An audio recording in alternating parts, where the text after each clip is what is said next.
Good evening to everybody, and thank you for attending tonight's Hawarden City Council Candidate Forum, sponsored by the Hawarden Chamber. My name is Colin Wiggins. I'm going to be the moderator for tonight's forum, and we have this year 3 spots open for council with 5 candidates who have chosen to run. Please help me in welcoming the candidates for this year, from left to right: Rob Clockey, Ben Boza, Patty Anderson, Jerry Wilson, and Trevor Skelling. Format for tonight: each candidate was provided some questions ahead of time, which were developed by the Chamber Committee as well as from community input through Facebook. And they will get a chance to answer those questions. They will be randomly, or each person will get a chance to answer the question first based on how they're sitting in order. And just a reminder that this is for both candidates and for in the audience members, this is not a debate. This is more informational. We're trying to get what the candidates' thoughts and platforms and ideas are to help our community grow. So please keep that in mind. We will go through a series of questions for the candidates to answer. We will then open it up to some audience questions if there are any. And then depending on time, we can ask more beyond that. So please be thinking of some questions that you might have. So we generated the order based on random drawing, so that's why they're seated the way they are. So let's get started. First question, and more of an introduction for everybody, is we'll ask each candidate introduces themselves, why they are running for the council, and what they can contribute based on skills, past experiences, etc. So, Rob, you are first. Thank you. Rob Clucky. I've lived in Hawarden for 26 years. My wife is Michelle, and we raised our 3 children here. I really enjoy serving on City Council. I've done that for 2 terms anyway. I come here just only wanting what's best for the city and to try to make it move forward in a positive way and have positive results. Experience I have serving on council. I've been on some committees as far as the Chamber Committee, Exec Board, and the liaison between the hospital the last few years. So, and then I also worked for Sioux County for the last 27 years. So, okay, thank you, Ben. Just forgot that. My name is Ben Boza. I've lived in Hawarden for 21 years. My wife Emma and I have 2 daughters, Nora and Ruby, that we've raised in this town. I work up at the school, been a math teacher, librarian, athletic director for a number of years. Skills that I have, my wife and I are very involved in the community, and I think that gives us insight into what people want and need in our community. We get around to talk to a lot of people, things like that. I think some of the things, experiences that I can contribute, I think being someone with common sense, someone who can think critically about issues and make decisions, and make good decisions. And that's why I'm running. Patty. Okay. My name is Patty Anderson, and I was born and raised in Hawarden. My parents had a business here for years. My husband is Danny. I have 3 children who were raised here. I've spent 11 years on the council, and I have 30 years of government and government-related, city government and government-related entities experience, and served on many like local, state, and regional boards that really gives me a wide area of topics that I can consider once with the city. I care for Hawarden. It's my hometown. I want to do what's best for it. And I'm running because I care about it, and I want to continue to be involved and help. Okay, Jerry. I've lived here about 20 years. Actually, moved here to work for the city. Managed the ambulance for about 5 years. Learned a lot about the town, people, opened a business here. And Hawarden has a lot to offer. And I'd like to offer my input. Okay. Trevor? Hi, my name is Trevor Skelling. My wife is Kendra, and we have 3 kids. I've lived in Hawarden for 13 years now. The reason I would like to become a part of the city council, I care deeply about this community, and I would like to make Hawarden a better place to live, work, and visit, now and 10 years from now. I would like to help make the community more inviting to those that don't live here, hoping to bring in more small businesses and just help those businesses. I've spent 15 years in leadership roles, managing teams and solving problems in all sorts of different industries. I currently oversee production at Slat Pros, and that's in Hull. And that's where I manage all employees, just from everyday activities to just making sure they have what they need to work efficiently. I've also been a volunteer firefighter here in Hawarden for 2 years, and those 2 things have helped me learn how to lead, communicate, and find solutions to problems, whether they're new or old. And those are skills that I think that'll suit me well for the city council. All right, thank you. All right, next question, and Ben, you'll be the first one to answer this. What do you feel are the city's most important issues or opportunities right now, and how do you believe that the council should address or facilitate that? It's hard to come up with 3, but I think the 3 that I decided on were, the most important one is our flood recovery efforts. And a lot of that is something that you don't necessarily see driving around town. We've repaired some houses, we've repaired the buildings and things like that, but I think a lot of families are still struggling with things that they've lost and getting back to where they were. So helping those people get back to where they were is important. Second would be maintaining our infrastructure, the things we have, our roads, utilities, those things. That's always important. And then third would be to support our local businesses and look for economic growth.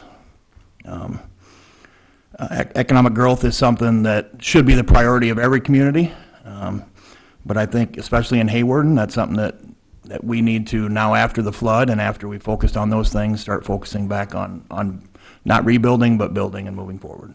So, Okay, Patty? Well, there's several areas, but if I talk about 3, it's supporting all of the city's assets, from all the utilities, parks, rec, and making sure they're sustainable and viable. But also, like Ben said, flood recovery, because there's still needs out there. We don't see them, like you said. And the city itself working to mitigate all the damages they've had. And like you see, the shelter house, and making sure that all these things get completed so that we can continue to look at parks and recs and reevaluate. I mean, once we get those done, so we can look at them and say, what else can we do? But it really put Hawarden at a standstill for a while.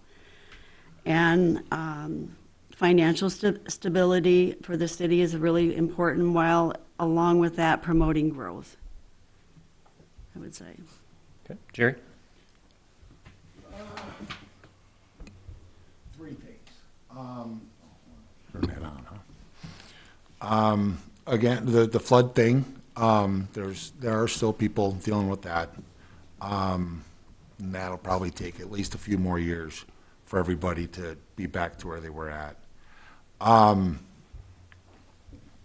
As far as growth, yeah, growth is important, but it's sustainable growth. Sometimes people want to grow things too fast, and that's not how it works. And I don't know, third thing, I guess, would be maintaining the services to the community, whether it be the fire department, the hospital, stuff like that. Everything needs to work. Otherwise, nobody's going to come. So that's the top 3, I think. Okay, Trevor? I would agree with Patty and Ben. It's hard to pick just 3, but the 3 that come to mind for me are affordable housing, community and city support for small businesses, and community involvement within the city government. We need to continue exploring affordable housing options so that young adults and newer families can afford to live here and raise their families here. We have a ton of potential for new business to grow here, and we should continue finding ways to support those small businesses through incentives, finding grants, finding investors, or partnerships that help those small businesses grow. We need to continue to ensure that every member of our community, no matter their background, race, or religion, feels heard and included. That means continued community, public input, and community events that bring people together, and making sure more and more people understand that they are welcome to come here and speak their mind and that their voices are heard. Rob? Just to reiterate what everybody already said, economic growth is, of course, important. Housing is very important. Flood recovery efforts is still underway, so that's all important stuff that we need to focus on. But there's many more: streets, infrastructure, things that we could still work on. So. All right. A couple of you mentioned community involvement in your answers, and so let's touch on that just a little bit. Understanding that the community you serve is a vital for a member of the council, what other activities or things have you been involved in community activity-wise, whether volunteer, or what other things within community involvement ideas do you have for getting more people involved? Patty, you're first. Okay. Was that one of these questions down below? Yep. Okay. I have served in, over the years, as chamber president. We were in different chamber committees, Rotary Club. I served on Northwest Iowa League of Cities, different sororities in town and organizations.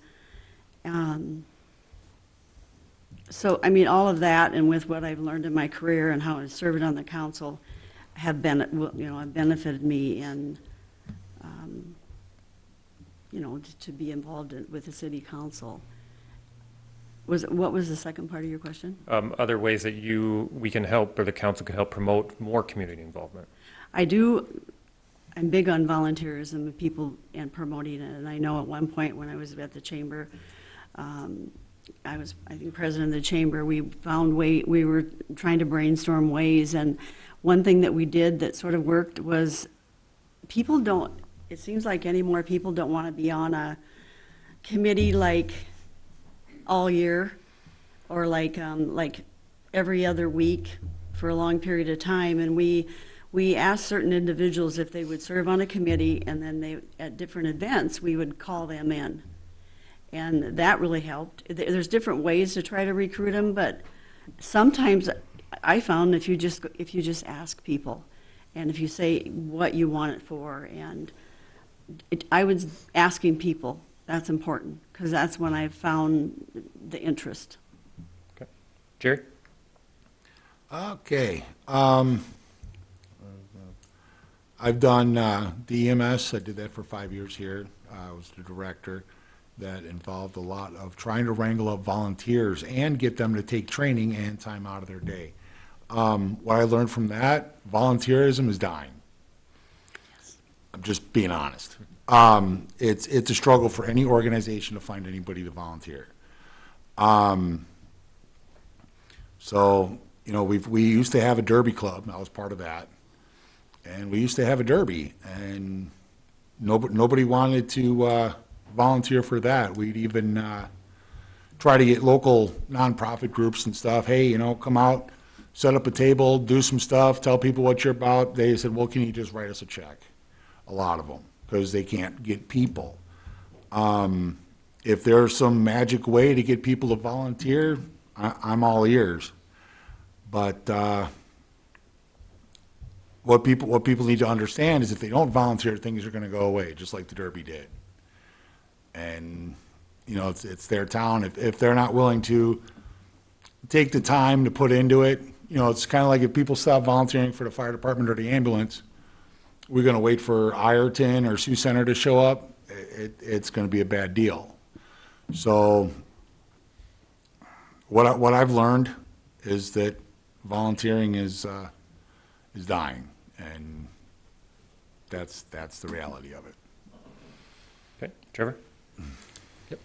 So as I said before, I've been a volunteer firefighter here in Hawarden for a couple years.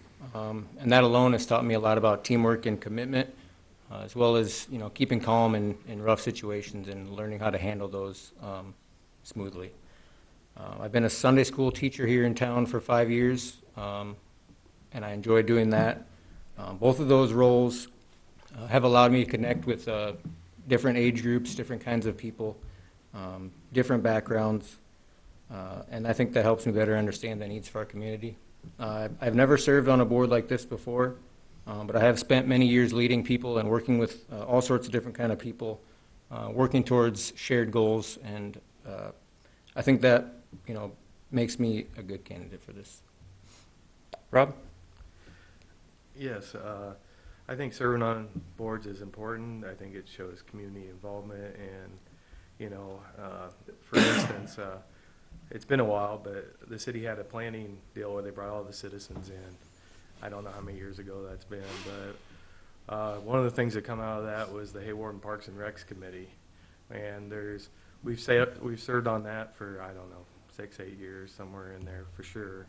And that committee's still active. I mean, we did the dog park, the pickleball courts, that's strictly volunteering.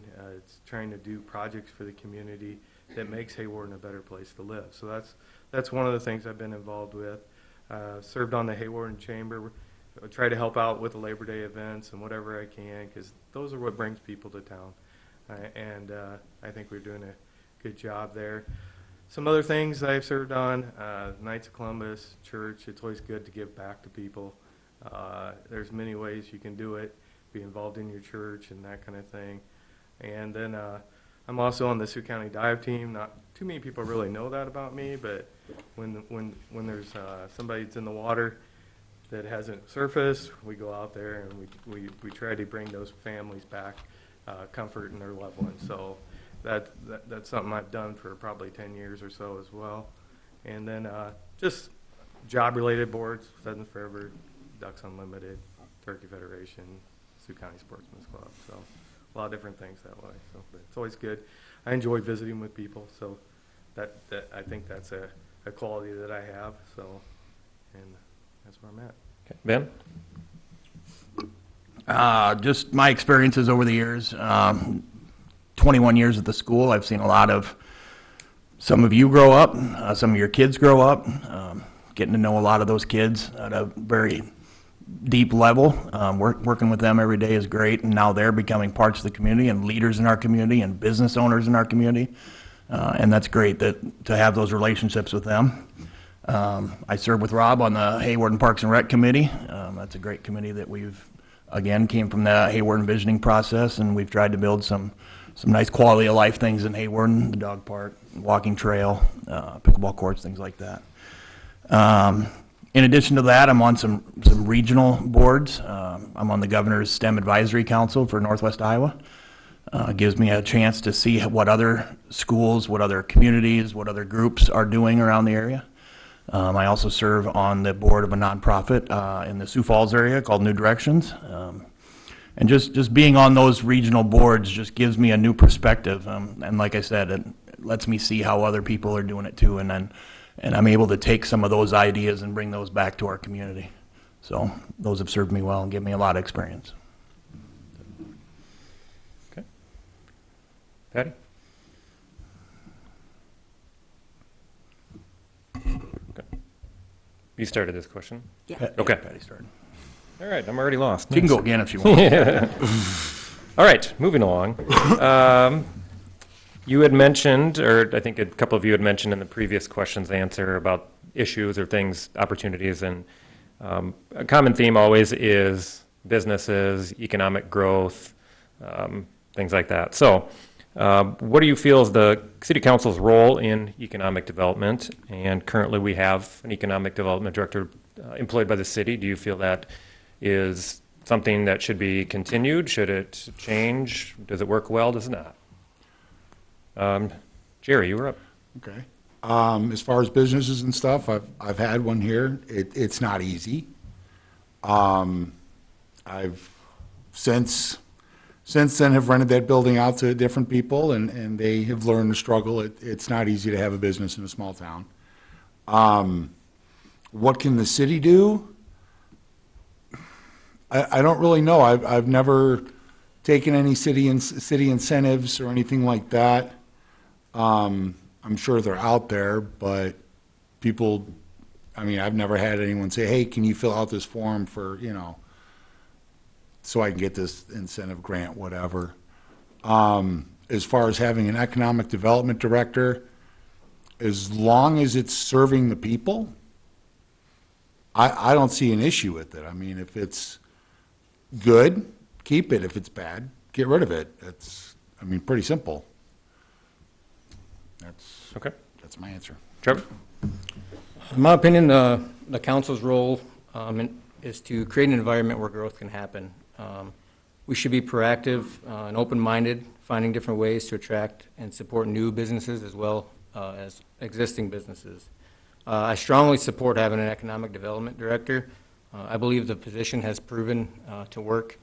I know Carol has done a lot with getting grants for the people in the floods. And not only that, just anybody around town, whether it be windows in their houses or small things like that. She's been a big help to a lot of people and a lot of businesses. So I strongly support the Economic Development Committee. Rob? Economic development person has been instrumental. They've done so much the last few years. I think most people know where I stand on that. They brought money into the revolving loan fund, provided lots of grants for the community, the city itself, helped with business owners, start up things. It's been very, very good for Hayward, and I'd like to see that continue. Okay. Ben? Yeah, as far as the economic development director position, I think your community spoke loud and clear when they tried to eliminate that position. So I think that's probably a settled issue. As far as us as a city council, I agree with Trevor to create an environment where economic development can happen. We would more serve as an advisory role in what we would like to see. But again, getting out as the economic development director can do allows them to get out and talk to businesses, prospective businesses, and get a feel for what they're looking for to come to Hayward. So yeah, we provide the goals and we hire somebody in an economic development director position to do their job, and we trust that they're going to do their job, and so we need to let them work. You know, as city council members, we all have other jobs. So having somebody that's dedicated in a position like that can work day to day doing those things is important, I think. Patty? I've worked with community economic development off and on in my career. I'm a big promoter of community economic development. I believe the city should have an economic development plan. I mean, they should set goals and look at all the areas of the community, and also community development along with economic business development. And so that they know the direction that they're moving in with economic development and business development. And this is my percentage from just the work I've done, but 80% of the business growth really comes from the existing businesses. So I'm big on the existing businesses and trying to work with them, just like we got Coilcraft. They're expanding their existing business. But I'd like the goals and know the direction it's going in. But yes, I support economic development in Hayward. Okay, let's switch gears just a little bit to utilities. And most of us have probably seen, we've gotten flyers in the mail from Premier Communications looking at adding internet into Hayward. So with them looking at coming into town, what is your stance on high tech, and where should it go from here? Trevor, you are first.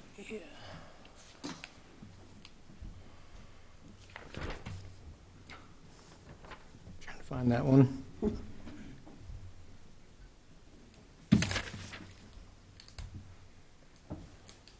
What number is that? Oh, perfect. Sorry about that. I believe any decision involving high tech or Premier should always be made with full transparency and should always involve the community and what they want. These are major decisions that can shape Hayward Haywarden's future for decades. So it's important that the residents have a fair say in what we do with it. We need to carefully evaluate how each option will affect our community, good and bad. That be from jobs to infrastructure, as well as the local economy. Ensure that everyone understands the potential outcomes. Clear communication builds trust. Simple as that. And the community deserves to know exactly what we're doing at all times. There should never be any hidden agenda. So transparency and open dialogue, I think, should guide every step of that. Rob? High tech, we've made some changes, we've increased our speeds, that kind of stuff. We've got to continue to make it profitable. The people voted on it, and since then, we've upgraded some of the equipment and that kind of thing. Premier, is going to bring fiber to the homes if they get enough penetration in the town. Otherwise, probably not. But we can't go down that path to try to get rid of it at this point because we can't sell it anymore. So we just need to keep improving it. Internet makes money. It's the phone and it's the cable that's kind of hurting us. So those are areas we got to still work on. So. Okay, Ben? Yeah, I agree with what everybody has said. Transparency is important in any of your decision makings. As far as high tech goes, there are some limits to what we can do with it now. So based on those limits, we need to do the best we can with what we have, and make it the best utility it can be for our citizens. And if in the future there's an opportunity to go a different direction, then let's hear from the community about what they want and go that route. So. Okay, Patty? As far as high tech, I do have a history with it. Years ago, when they formed high tech, they built a fiber backbone, if you will, and cable to the homes, and it was always the plan to replace that cable to the home with fiber, so it's totally a high-speed, infinite system. And we're nearing the end of our last payment on the debt of that network. And we have formed a high-tech committee, and like Rob said, we are looking at, just really looking at everything. Yes, cable TV is kind of the one that costs money, and it's the same in other municipal cities too that followed Haywarden and created this kind of utility. The cable, and some of those they charge what it costs, and they don't really add to that to make a profit on the cable part. But the internet definitely makes money. I'm thankful for Jacob. He's really been working and looking at high-tech revenues and expenditures and going through it very thoroughly. And we got the committee together, and the people want it, and I definitely work to make that happen. Good. Jerry? Premier. Working in IT, I've seen some of their handiwork, and I'm not impressed. I'm just going to be honest. But as far as the town goes, you should never let a company monopolize anything. And when they had the whole give up high tech thing, I almost lost my mind. No, we need to get high tech up to speed. Tech ages like milk. It changes every single day. And it's hard to keep up. But if the whole Premier thing, you got to keep them separate because, like I said, monopolization is not good for anybody. Mm-hmm. And now we're getting these mailers, a $25 raffle to see if maybe we'll come to your neck of the woods. No. I'm glad the town was smart enough to keep high tech, and that's my thoughts on that. Okay. Next question. Part of the council's job, and I think one of you mentioned this a little bit or indirectly, was about creating a vision or plan for the future a little bit. What do you see, or what's your vision for Haywarden 5, 10, 20 years down the line? Rob, you were first.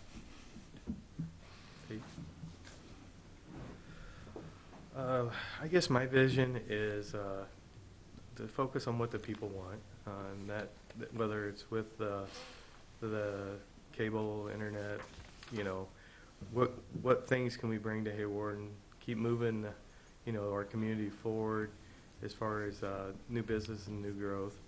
And I think that we do a lot of things very well in Hayward, but there's always things we can do. We haven't had a visioning public input for quite a while. Maybe that is something that could be out there, so we can understand what the communities want and just listening to them. So. Okay, Ben? Yeah, there's no such thing as maintaining in an organization. I think you're either trying to grow or you're probably dying. And so if we're not trying to at least have some slow and steady growth, we're going in the wrong direction.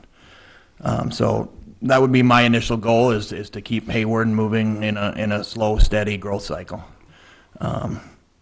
And visioning is important. We set some priorities in the past visioning meeting. Just some things that came to mind. You know, you asked about a 5, a 10, and a 20-year plan. In the short term, in a 5-year plan, I think you focus on your current infrastructure and what you need to maintain that and to evaluate the needs of that.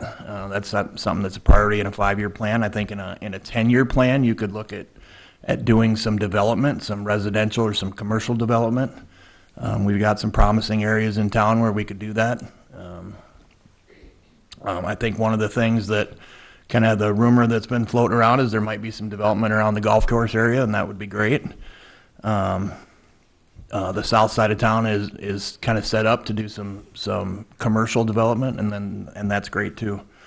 I think if you look out to a 20-year plan, you need to look at what infrastructure items need replacing, large scale costs of your city, and start preparing for that. So those are just some things kind of in that short, medium, and long term that I think are important. Patty? Patty? All cities have comprehensive development plans, and within that plan, there's goals for every asset and part of the city. And our plan needs to be updated, so I'd like to see that updated. And I have public input on the goals and reviewing those and looking to see if we've accomplished some of those goals and what we would want to add or take away. So, and that is something we have talked about doing. I think we'll be looking at doing that. But then you can look at the goals of the community, and after community input too, it's important because the public brings up great ideas. You know, you look at a 5-year plan, and with our lack of housing within that 5-year plan, it's important to grow residential housing, whether it be single-family dwelling, multifamily dwelling. Those are all important, and we know we lack housing, and we know we're losing housing with all the flood homes that need to come down. So I think I say at the short term, the 5-year, it's important to look at housing, look at ways we can communicate to our existing businesses, and look at if there's any way that they can grow or they've been thinking of growing. You know, I use Coilcraft. You know, the existing businesses are the ones that we need to really work to and speak with and ask if they are going to be, if they have any plans to grow. I think that needs to be in a 5, 10, and 20-year. I do believe that all the utilities, like Ben said, in a 20-year period, 10 and 20, and we have been doing that with the utilities, is looking at each one of them, and they've done a great job with the electric utility. We've done significant progress there. But those, the infrastructure, the downtown area, that should be in like a 5 and 10 period. But really, after you go through a planning process, you set those goals, so much comes out of it, and then you can fit it in those years that you feel that they should go. Jerry? Goals, yeah, as long as they're reasonable and attainable. You know, the 5, 10, 20-year thing. I would like to see Haywarden grow, but like I said, at you know, slow and steady pace. Housing, you know, by the golf course is great, but not everyone's gonna be able to afford it. So you have to, you know, figure out, okay, this type of housing, that type of housing, you gotta spread it out. But as far as growth and planning, you need community input. Like they said, they haven't had any community input for a while, so until you get that, you don't really know what people's needs are. So it's hard to even come up with anything until you know what's needed. Okay. Trevor? For me, my vision for Haywarden is to continue growing into a thriving and welcoming community, one that people are proud to call home. I'd like to see Haywarden become a town where, you know, families want to move, young people want to stay to build their future, and businesses would like to, you know, to start here, as well as, you know, visitors that come here feel the warmth and the character that makes small towns special. The next 5 to 10 years, I'd like to see us focus on creating more affordable and accessible housing options, as I said before, so families want to move here, you know, can afford to do so, as well as, you know, give more housing for people who decide to work here and have the chance to settle here comfortably. I'd like to see steady growth in our local economy, and we do that by helping our small businesses. And, you know, attracting new ones is good too, but like Patty said, we really need to stick with our small businesses as well and really support them. Strong business community keeps our local economy healthy and gives our residents more options close to home rather than having to leave town for everything. Most importantly, I would like to see us keep our small town values while continuing to look forward, and that means being open-minded to new ideas, not being stuck in the past, embracing change when it benefits everybody, and planning smart for future generations. Haywarden has a lot of strengths. Its people, its work ethic, and its sense of community. And if we build on those, I think the next 20 years can bring some real growth and opportunity. Thanks. All right, next. One of the functions of city government is to improve the quality of life for citizens of Haywarden. And this can include recreational opportunities, public safety, city-owned or city-maintained services, et cetera. And in the past, the council has a history or a tradition of doing that for different entities, whether it be the chamber, the golf course, things like that. Is that something you see as important and would like to see continued or changed? And Ben, you are first. The Haywarden does have a strong history of a tradition of supporting those entities and having those priorities. And I think if those aren't the priorities of your city council is probably in the wrong job. So I think we would all agree that those are important. I think the real question is how do you do those things with the parameters, the budget, the things that you have available to you. And I think that would be the biggest role of the city council is to find ways to make those things happen and make those things work for the city and for the community. I have a mantra that says find a way or make one, and I think that's one of the things working in the public school system. Some things aren't always there and there isn't always money for it, but you need to come up with creative ways to accomplish your goals, and I think that's something that I can bring to the table and something that as a city council we need to be ready to do. So, Okay, Patty? I'm a big believer in quality of life, safety in a community, parks and recs, and providing, you know, we've got the trails, we've got the nice parks and new shelter going up, but quality of life is one thing that attracts people, you know, people to your community. They look for it. It isn't just the young, it's the older too. I mean, they're out walking trails, and the city should be involved in, definitely in promoting quality of life and looking at all areas that can provide that, definitely.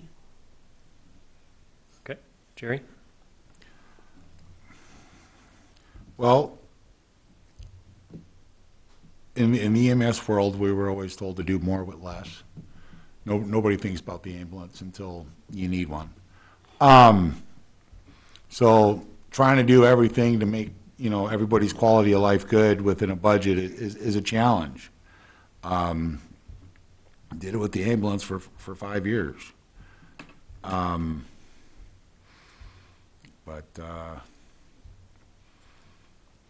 I guess as long as you've got, you know, your walking trails and all that, and people feel safe enough to walk those trails, the city's doing something right. Okay, Trevor? I have spoke to quite a few members of the community about this, and honestly, they had nothing but good feedback about all of those entities, whether it be Public Works and Utilities, Parks and Rec, and the emergency services. So I think it's safe to say that everybody in the community takes pride in all that. Moving forward, I think we definitely need to keep investing in those areas. That means, you know, keeping our parks and recs up to date and well maintained. Like the pickleball court, adding that is good, and I think we need to look at more stuff like that. You know, keeping our neighborhoods safe, clean and welcoming, and then continuing to support events that bring our friends and families together. Okay. Rob? This is kind of where I live in quality of life stuff. I'm blessed to work out at Oak Grove, and Hawarden was a big part of that when I was started up. That we just celebrated our 100th year anniversary. This community is built off of that industry a little bit, which is good.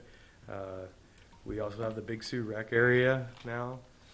We've got a lot of good things like good walking trails, and it's always fun to see those things come together. Hawarden was also instrumental in helping us get the nature center over in this part of the county. And it was really good to see it come together because this is where it needed to be built. This is where the resources are. So Hawarden's also very lucky to be located in this part of the county where we have those kind of resources. So I think Hawarden has a long history of supporting recreation, conservation, clean, safe, and living. If I had to live anywhere else in the county, I'd want to choose Hawarden for that reason. So I think it's attractive for young families to come in, to be able to use those kind of services and have them so close to home. The trails are great. Hawarden's done a great job with their trails. We can always do more, and adding different things around town like the pickleball courts has been really good. But I hope we continue that tradition. I know that most of the residents here appreciate that kind of stuff. So. All right, I think at this point, let's, if anybody has any questions from the audience, would be a good time to entertain those. Yeah, don't all jump up at once.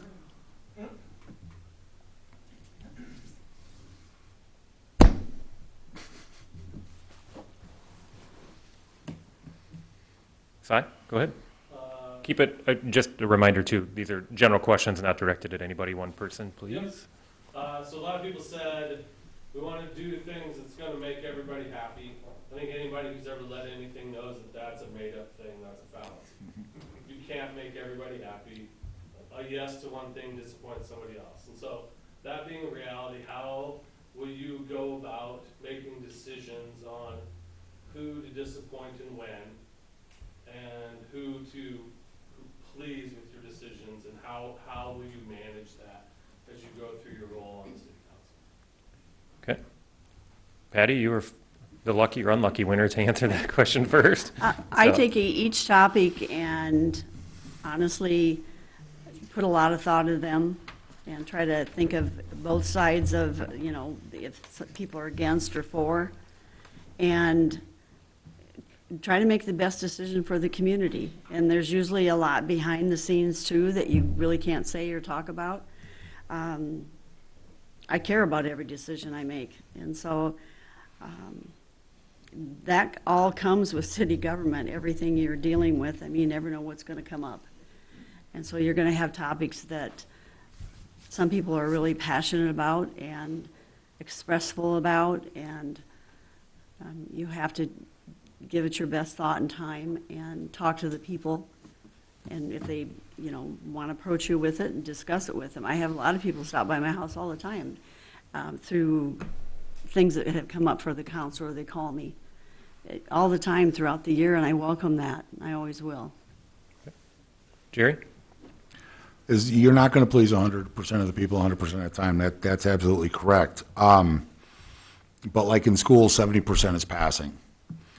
So if you can make a decision that will benefit at least 70% of your community, you're still passing. If you're worried about who's going to be disappointed because it's that particular person or that particular group of people, then you're in the wrong line of work, because that's going to hinder you from going forward, because not every decision is going to be one that people agree with. But if it's the right decision, then it's the right decision. It's better to be right and be mad at than wrong and try to please everybody. Okay, Trevor? Well, I think everybody kind of hit it right on the head. But for me, I'd say I'm a huge person on facts and truth. I don't think if you're doing everything with all the facts and it's the best for the community, I think that's what you need to look at. Like you said, you're never going to make everybody happy, but if it's the best for the community and it's factual and you have all the data, then that's the way you should go. Rob? Yeah, you have to look at everything as a whole. Some decisions are tough, some are not. But the ones that are tough, don't be afraid to get out and ask the people what they really want in the situation. You're not going to please everybody, whether it's in zoning or whatnot. Sometimes you have to, either vote something up or vote it down, and then just be able to stick with it and why you voted that way. So. Ben? Working in a school, I think you get really good at telling people to do things they don't necessarily want to do, but it's in their best interest. So I think that's something you have to think of as well, is looking at your community vision and your community goals and using those priorities to drive your decision-making process. And sometimes, like everybody said, that not everybody's going to like that, but it's what's best for the community in the long run. So. Okay. All right. Other questions from the audience? Nick? You guys talked about young families coming to town, right? We want some incentive for young families to come to town. We all know it's 2025. Young families, especially young families, are attracted to income. That's most of the time what attracts a young family. So if great income is not already present, what incentive do we have to bring young families to this town? Okay. Jerry, you were first. Oh, well, at one time, I was part of a young family that came to town about 20 years ago. And yeah, employment is a big motivator. But before I took the job, I looked at the schools, and they were good. Crime rates, stuff like that. Utility costs, cost of living. There's a lot of things. There's a lot of things that young families look into before moving to a town. Growing up in a big city like Chicago, where they tax everything, it was actually nice to live in a place that they didn't, make you pay a city tax for your car to park on the street that you pay for through property taxes. And I'm sure a lot of young people look at those costs too. Are they going to be disappointed there's not a 24-hour Starbucks? Probably. But who knows, maybe one day, that 20-year plan will have a 24-hour Starbucks. But until then, we can only offer what we can. And that's, good schools, a safe community, and a low cost of living compared to a lot of other places. Okay. Trevor? Yeah, I agree with Jerry on quite a few of those. I don't think there's many businesses in town that offer much more than probably $40,000 to $50,000 a year. So yeah, that is very low.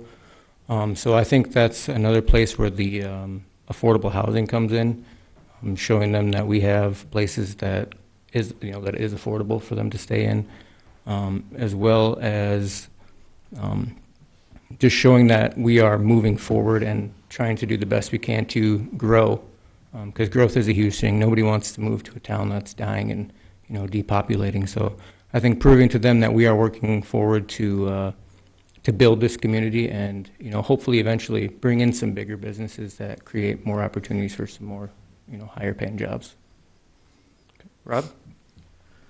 Yeah, inflation has probably been the most killer to the young family the last few years since COVID. So wages is always a thing, but they're usually relevant to the area you live in.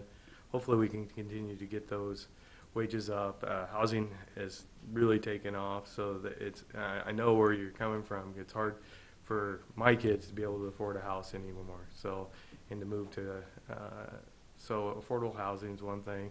But we, you know, one thing we do have is we got good schools, we got a good city, we got friendly people, and that's not everything, but it sure helps a lot. And if we can continue to work on, you know, get more businesses here and more opportunity, hopefully we can attract those young families here. So. Ben?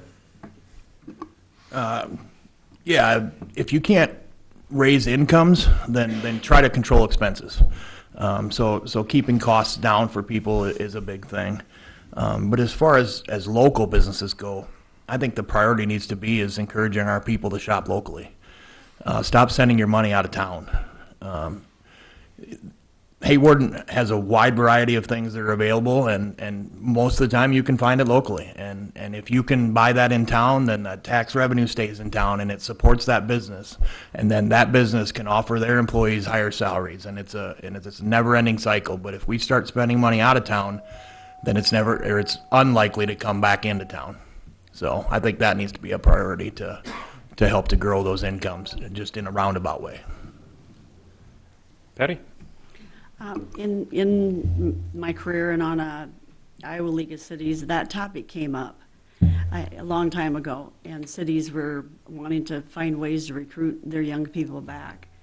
And some of them did surveys, and a lot of it's having a job to come to, affordable living, which means utilities and everything, and believe it or not, we are, compared to others, affordable.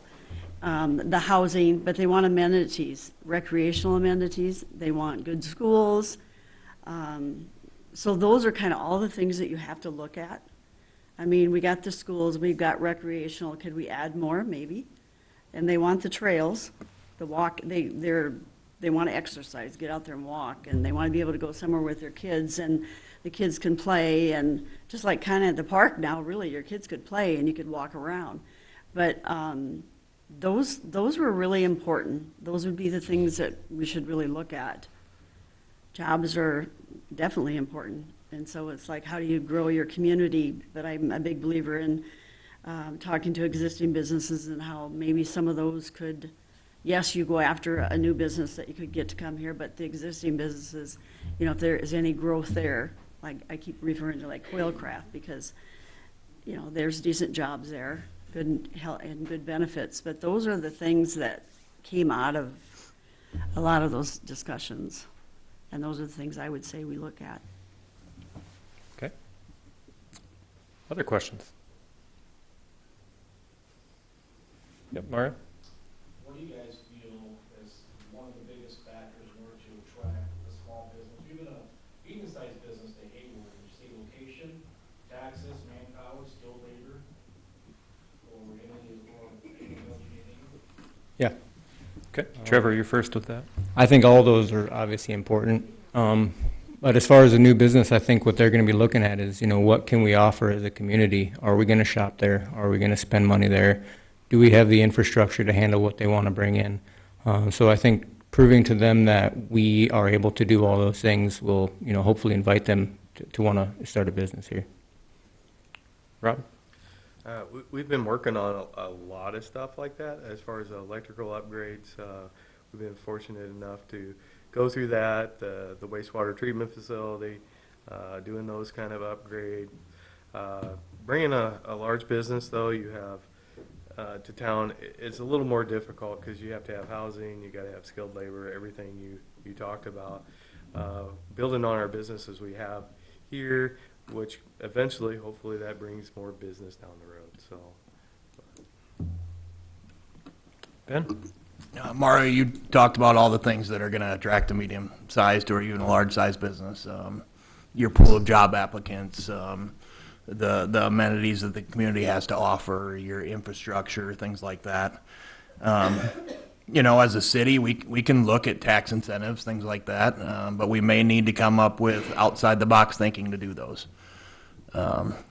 You know, one of the things that really hurts is that you bring a business in and it's here for a little bit and then it's not successful and it leaves.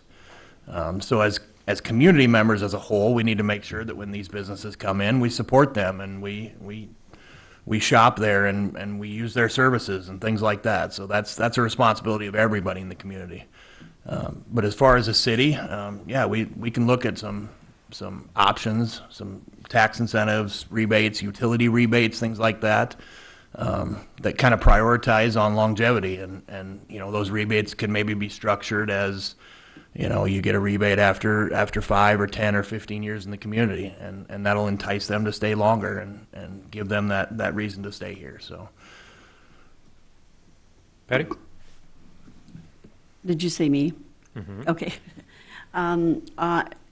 As far as like, did you say just small businesses, Mario? Is that what you're thinking? Okay. It's a must to have, be thinking of that and be ready to go and have the available building or space they need, whether it's small or large. Because if a business comes, they don't want to wait on local government and the process we have to go through. So, I mean, it's important the city to be involved, but it's also important that Chamber Economic Development be involved for some of that. And they want, I've seen where other cities have fought over, and the ones that win are the ones that have here's a space available, they kind of plan ahead. So you've got a space for a small business, large business, and yes, there are incentives to come there, and you have someone that's working with them. But you really got to try to recruit them too and encourage that, because we have so much competition among rural cities competing for the same thing. So it would take involvement, I believe, from the city and the Chamber of Economic Development. Jerry? As far as a business, you need a location. You need space. After you have that space, you need to make sure the utilities can handle your business. So yeah, the city does play a pretty big role in that, and they can offer incentives and stuff like that. As long as they're not giving the city away, that's all good. I've seen some flops in the past many years ago, and I would hate to see that again. But I guess that the city can provide, you know, space. We've got an industrial area on the south end of town. And there's usually a spot on Main Street that's available, depending on the size of the business. So, and I think the city, the economic department could help with, you know, what does the city need? Help them write their business plan if they don't already have one, you know, stuff like that. Because if you want businesses to succeed if they come here. If businesses come here and they don't succeed, the next business's line is going to be like, oh, it didn't work out for them, it's probably not going to work out for me. So you want to pick and choose which ones will succeed, or at least have a good chance, depending on what the community needs. And the city and economic development can play a role in that, I think. Okay. Other questions? I got a statement first. Small businesses in this town don't build off the city, they build off the population, right? Right. So, population, it starts and stops. The economy in this town starts and stops with the population, not the city employees, or the city council at all. If tech ages like milk, how can we sustain the financial commitment to keep up with tech's progression? If we can't keep up with it now, how do we keep up with it down the road when massive financial commitments are going to be demanded? That's a good Okay. question. I think we are at Rob. Is it specific to high tech in general as far as how Just- financially yeah, or, Just tech, I'm not trying to pick on you, Jerry, at all. No, I know. Just tech, yep, so high tech and. technological advances, how do we financially keep up with that or the cost going forward as it progresses so fast or updates so fast? So Rob, you're first. That is a tough one. I mean, phones are cell phones now. People don't have landlines, so that's really what hurt our phone service. Cable, everybody goes to streaming now. I mean, whether it's Hulu, Netflix, everything like that.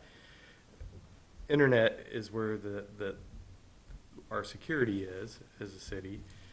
Whether we can sustain fiber, I don't know that, but we can make it profitable. We can push the speeds that we need to through the system we have because they've upgraded some of the modes around town and that kind of thing.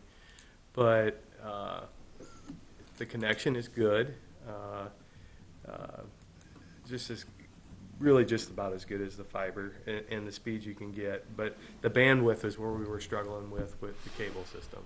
So they had to change those out. And that's as far as my tech goes. But it's hard to know what to invest in. But I hope when it gets to that point, we have good, solid information to make those decisions, whether it's worth bringing. You know, we have conduit in the ground already here. I mean, obviously, it does change overnight, and maybe fiber won't be the thing here in 10 years. But I don't know that. So I wasn't saying we should do one thing or the other. I was Yeah. asking simply that. there's no easy solution Yeah, to what right. we have right now. I mean, there really We're isn't. gonna If- finance everything that we need to do moving forward, Yep. because that's sustainable for us as a city financially to be able to move forward with yeah. tech as it's aging like milk. You're right, it is. Ben? I think one of the things when I think about with tech is like you said, it's always going to be a race with tech, and you're trying to stay ahead of it. But when you're talking about from a city standpoint and building the infrastructure that tech needs, when you're thinking of doing these upgrades and things, you don't do what tech needs now, you do what tech may need in 10 years. So you may have to overbuild it a little bit, so that down the road, those improvements don't cost as much. Because it's cheaper now to do some of those things than it's going to be in 10 years to do those things. So having that vision to plan ahead a little bit is going to be important from a city council standpoint. Patty? Like Rob said, we've already laid the conduit with the electric underground project, and yes, we could pull the fiber through that area and replace the cable with fiber. That's why we formed a committee. That's why we're looking at all the expenses, and the debt is nearing being paid off, and it's a time to be really reviewing that. However, we have to do that with every utility. I come from an electric meeting yesterday, and there's so many things facing the electric utility the same way. Federally, you know, so many issues, and so we have to stay on top of that. That's just one example. So you're really having to try to manage that and all the expenses there also, but I think it's important that you don't just let it ride, and you form the committee. Start looking at it. Start finding out what we can do and what we can't do. But if we ever lose it, there'll never be another city-owned high tech. You'll never get it through legislation. So that's the only reason I think you have to just put your time in, research it all, see what and look at other things you can be doing. There's other municipals out there that have the same systems that are operating successfully. You know, we ask cities all the time for, you know, expertise on whether it be any field, and they're willing to give that to you. Jerry? Oh, tech. Yeah, future-proofing things is impossible. I try to do it all the time. Fiber's great, but it's kind of a buzzword, to be honest. For what most people do with their internet at the house, even if they've got their washing machine, their toaster, their refrigerator hooked up to the internet, you're only going to use a certain amount of bandwidth. Now, if you've got every room in the house streaming high def, yeah, you're going to go through a lot. If the whole town is doing that, you might run into a problem. The cable internet that I have in my house through High Tech, yeah, it's the top of the chain, but for what I do, it works. I'm not streaming 4K in every room in my house, obviously, but I am, doing remote stuff, cameras, things like that, and it works. But to plan for the future, in 10 years, everything could be wireless. Because that's what everything's shifting to with Starlink and satellites and all that. Most of your backup internet connections now at a lot of businesses are through a Cradle Point, which is cellular internet.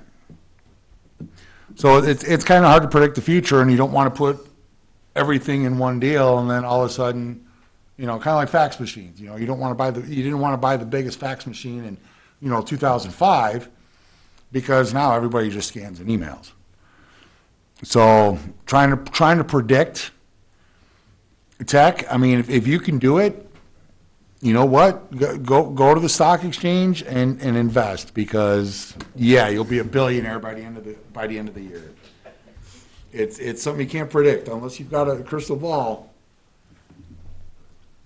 So you gotta go with what you can. You gotta go with what you can afford, and plug and pray, as they say.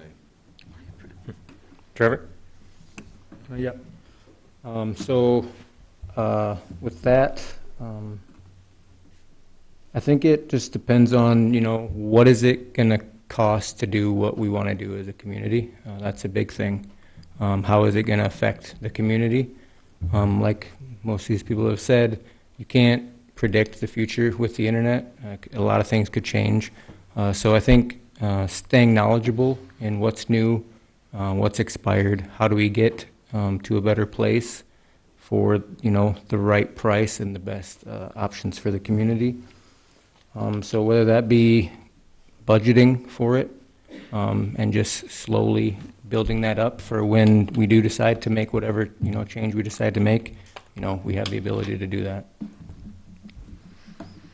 Okay. Any other? Kathy? I have a question. You talked about a variety of things in our community. One thing that I lean towards is our beautification of our Main Street. I'm talking stores, cleaning up in front of the stores, things posted in the windows of the stores. How would, or how does the council, how do you approach something like that to a business? Specific to business? Okay. Let's see. Ben, you were up. Just to clear, are you asking about if a business isn't doing that? How do you entice them to do that, or? Okay, so when you take a drive down a Main Street in any community, you're always marveling at what they've done to the buildings, what's in the windows, the displays. I'm wondering what the council can do or would do with cleaning up our Main Street.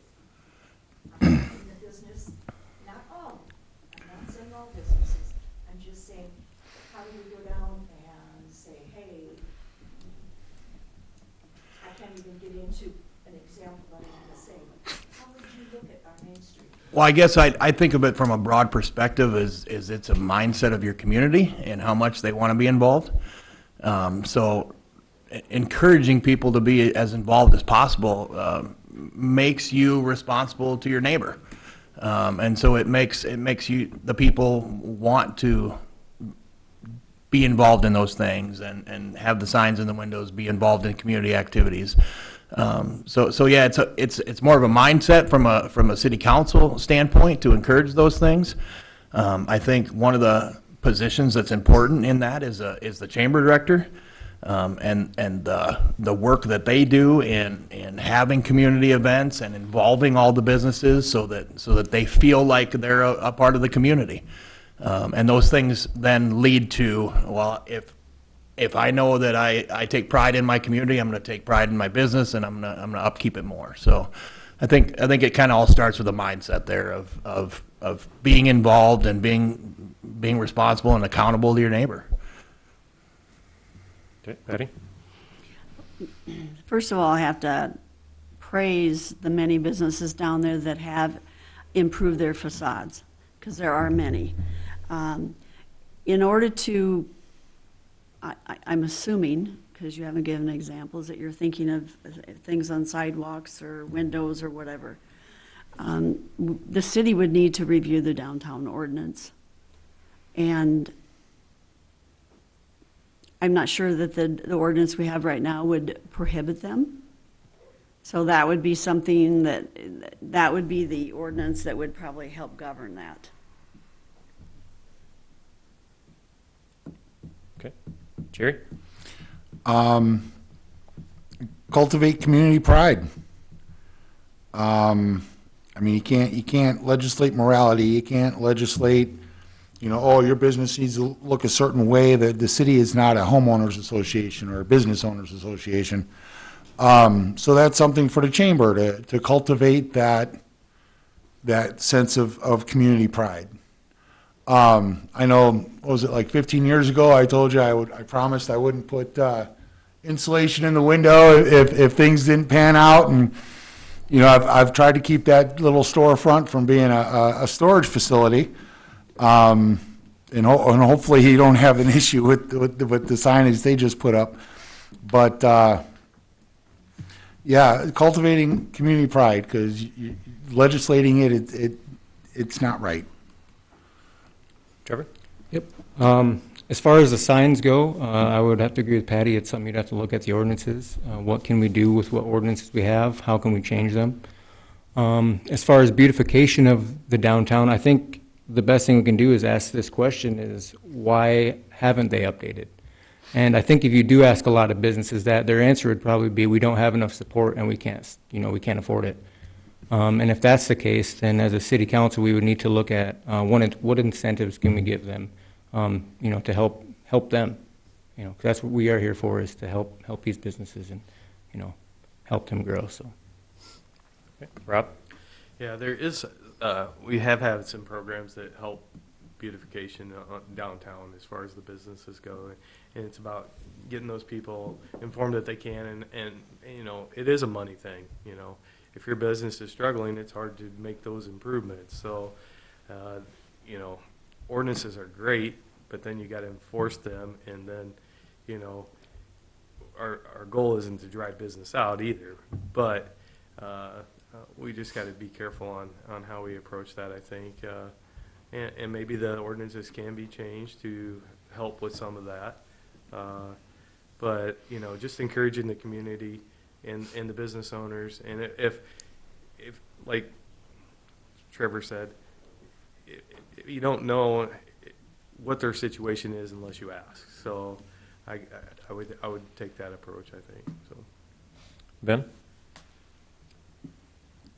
Started with me. What? Do you want me to answer it twice? Yeah, why not? Double jeopardy. You know it's time to be done. I need to find a new system, or you can find a new moderator, one of the two. So, on that note, thanks for all the questions from the audience. I have one question. Okay. As members of city leadership, or hopefully, what would your response be when another member of city leadership, or if a member of city leadership disparages someone on the council on social media? What would your response be? Patty, you were first. I don't agree on bashing people on social media. I don't do it, and I think it's poor. Jerry? I don't know. I think we're all adults. I can't foresee that being a problem, but the world we live in, yeah, I certainly would encourage it. I don't know. I guess I'd have to have it happen to figure out how I would approach it, but I didn't know that was a thing amongst adults. Trevor? as a city council, obviously, we're a team, so I think it'd be kind of silly for any of us to, disparage each other online. As a team, you don't want to put each other down. It's hard to work and come to, common goals and common conclusions when you're, at each other's throats. So, yeah, I don't think there's any room for that. Rob? I always believe if you can't say it in church, you probably better not say it. So that's where I don't put that kind of stuff out there on the internet. So. Ben? Yeah, the internet is not a place to fight your battles. We're adults and we're professionals, and if you have an issue with somebody, then you need to take it up with them in person. Be the grown-ups in the room, so. Okay. Any other questions? I have one. Okay. How will you make sure the public understands where their tax dollars are being spent? And if elected, how will you be transparent? Jerry, you're first. Oh, me? Oh. Yes, you. Oh, tax dollars. Yeah, I am a firm believer in transparency. Honestly, I think we should bring the salaries in the newspaper back that was removed, I don't know how many years ago that was. Yeah, huh? We still run. Oh, you still run them? Oh, okay, for a while they disappeared. You know what, if I was you know what, if I had enough time to sit down and read it, I would probably buy one or get a subscription. That's why I asked the question. Yeah, transparency. I know they still run the budget line item stuff and things like that in the paper. I do get to read one once in a while. But yeah, that's the citizenry is not a blank check, and it's their money. The city doesn't make money; it collects tax dollars. Whether it be through, utilities or whatever, but it's still, in the end, it's all tax dollars. And yeah, people need to see where their money goes, even if it's gonna upset them. Could you repeat the first part of your question? My first part of my question was, how will you make sure the public understands where their tax dollars are being spent? Yep. And how will you be transparent with that? I'm going to sound like a broken record, but transparency for me is just key all around. I don't think you can ever make a sound decision and have the people respect your decision if you're not completely transparent with them. In today's society, we have a lot of different ways that we can, get that information out there. You have the internet, you got Facebook, you got the newspaper, you got all sorts of ways. So I think looking at what is the most used or a few of the most used and just getting that information out there for everybody to know. Rob? I believe that information is out there. I mean, maybe people don't know where to go look for it, but like all the bills and stuff, they all come through every week or every meeting, and they're published and all that. So, in transparency, we want to be as transparent as we can. But maybe it's more of not knowing where to look anymore. I'm not sure. But yeah, everything's either published, recorded, the agenda's out there, posted at the door, it's on the website. So we just need to continue those things and try to be as transparent as we can. So. Ben? Transparency is important. I've heard it all from everybody, so I also agree transparency is important. But I think to answer your question, I think the two things that you need to make sure that you do is to, number one, disseminate that information, get that information out to the public. Using whatever communication method they use most often. I think your local newspaper is important. I think social media is important. Word of mouth is important.